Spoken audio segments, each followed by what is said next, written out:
श्री सच्चिदानंद सद्गुरु साईनाथ महाराज की जय। आरती साई बाबा सुख कारक तू है देवा, चरणों की धूली में दे दो भक्तों को सहारा, दास को सहारा। आरती साई बाबा जय जाए आनंद, स्वस्वरूप में हो मग्न, मुमुक्षु को दे दो दर्शन हे श्रीरंग, देवा श्रीरंग।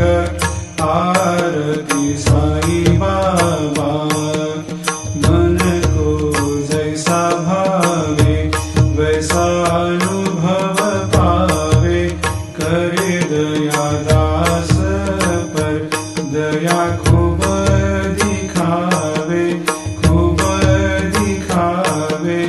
आरती साई बाबा नाम जपन से तेरे मिट जाता है ताप, अपार तेरी करनी राह दिखाता है नाथ, दिखाता है नाथ।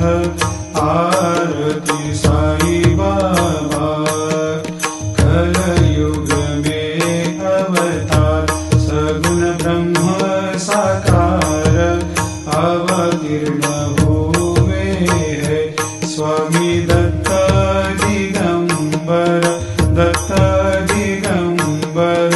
आरती साई बाबा हर दिन हर गुरुवार भक्त आते तेरे द्वार, रघुपद को निहार भक्त होते भव पार, होते भव पार। आरती साई बाबा तेरे चरणों की सेवा, यही मेरा है मेवा, यही चाहूँ मैं